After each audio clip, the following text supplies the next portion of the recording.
Welcome to the April Town Hall meeting for Mizentop Day School. It's Jim Labenthal. I'm Chairman of the Board of Trustees. We have quite a lot to tell you, and I'm not going to take too much of your time, but I do want to point out one important thing, which is April 16th is our next open house, and I encourage everybody who's watching this town hall to share that news with friends, family, whomever you think might be a potential candidate to come to the school. We live and breathe by our enrollment, and we can always use more students, so please send anyone you know to the April 16th open house. Thank you. With that, I want to turn it over to Eileen Cuneo, who's going to talk about various social events. Eileen, we're going. Hi everybody, thanks for tuning in. I wanted to take some time to update you on a few of our events that have been completed and what's upcoming.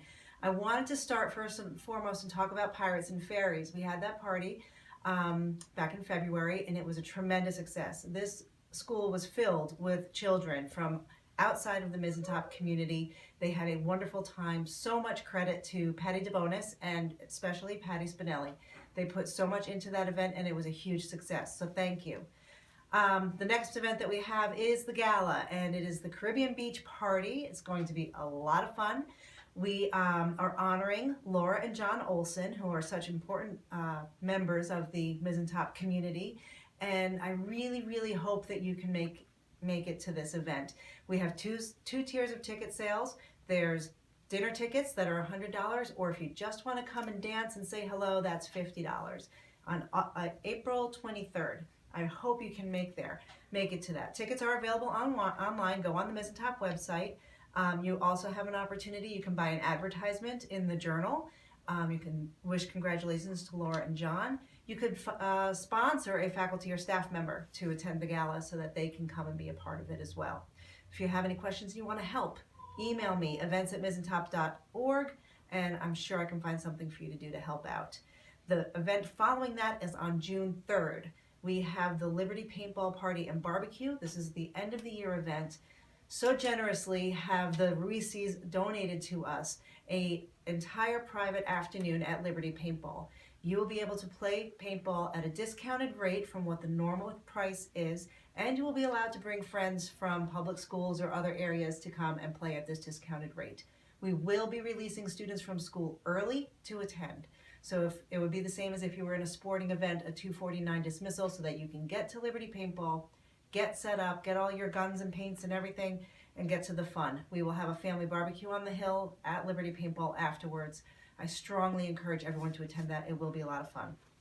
Finally, planning our events for next year. We did a lot this year. We had fundraisers, you name it, we did it. I'm looking into next year and hoping that we can spread the responsibility for these events out a little bit more.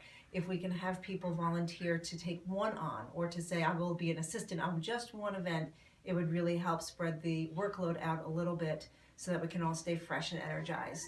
So in the meantime, I thank everyone who has come forward to help. I really appreciate what you do for me, what you do for the school, and I hope to see more of you. Thank you. When you are. All right. Hello, it's Laura Kang, head of school. First of all, I want to say a big thank you to Jim Labenthal and Eileen Cuneo for everything they've been doing for the school this year. And a big thank you to all of you wonderful parents and volunteers who've been helping out with all of the great events that we've had. I just have a few announcements, and then I want to briefly talk about something that is a part of our program here at Mizentop. First of all, just a reminder, on April 15th, we have an 11:30 a.m. dismissal, and this really is our last early dismissal for the purpose of doing our NYSACE self-study. This is the study, self-study. It's very thorough and in-depth that allows us to then move on to the next stage to work towards our reaccreditation. So please do put that on your calendar and be aware. We have finally gotten our dates for the NYSACE visiting team. There's actually a team of 5 or 6 people led by a head of school who will be on site next fall. And what they will be doing will be reading our self-study in depth and then observing and comparing our self-study to see if we truly do what it is that we say we do. I can guarantee you we do. I feel very good about the outcome of this reaccreditation. But I just want to let you know that is coming up October 16th through the 19th. They will be arriving the afternoon or evening of the 16th, and they'll leave in the early afternoon of the 19th. So we're all getting busy for that visit, and we're looking forward to it. Just a reminder to parents, for those of you who met the deadline and sent your student contracts back in for re-enrollment, thank you very much. We do still have some that are outstanding, so could you please get those in as soon as possible? Our teachers have signed their contracts, and we want to be sure that they have classes to teach. Thank you very much. Finally, I wanted to very briefly talk about something that we do as part of our Living Values program. This is a skill that is taught to all faculty members by Natasha Panzer and Rachel Kellogg, who are our Living Values coordinators. This is a skill that helps us in the classroom, but I have to tell you, it helps a great deal as a parent, and it is the skill of active listening. So let's take a little look at it right now. If you look at the whiteboard, by the way, this whiteboard has been after Natasha and Rachel did their training with us this August, and they did it last August as well. This whiteboard has been in our faculty room all year long. It is a wonderful reminder to us that this is the way that we want to interact with our students.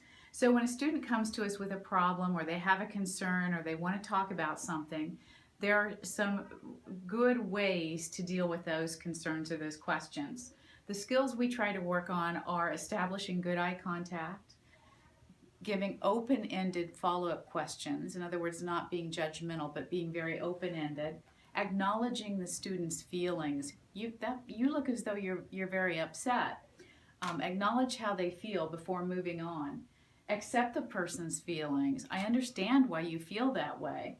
And that doesn't necessarily mean that you agree with them or that you agree with a behavior that may have come out of that, but you have to say you understand their feelings. I accept your feelings.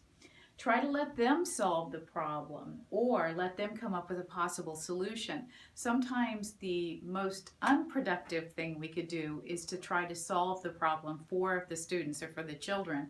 And so instead, if we can ask open-ended questions to help them find their own solutions, will put them in a much stronger position as they grow older. The behaviors that we want to avoid if we're trying to do active listening, we want to avoid accusing them. We want to avoid admonishing them. We want to avoid blaming them or diminishing them, making them feel small or worthless, distracting them. No, they really want to talk about this. We want to avoid giving solutions. We don't want to judge them. We certainly don't want to moralize. And actually, we don't want to sympathize with them. Because if we're sympathizing with them, then they're not going to feel that they're moving forward and solving their own problems. They've gotten your sympathy, nice, but that doesn't really help them. So those are some of the skills that we work on as a faculty. We do role modeling of this. We sit down and we pose questions, and one pretends to be the teacher and another a student. We work on these in small groups and in pairs, and it's a skill that we continue to polish. And we even come together in faculty meetings and say, oh boy, I found myself in a situation where I had to use active listening, and here's how it turned out. So we're constantly thinking about how it is that we interact with the students, and we hope by doing this that we're giving them skills that they can use now and in the future. Well, that's really all I have for today, and once again, I'd like to thank you for tuning in, and thank you for all you're doing, and we will see you at the gala, I hope. Thank you so much.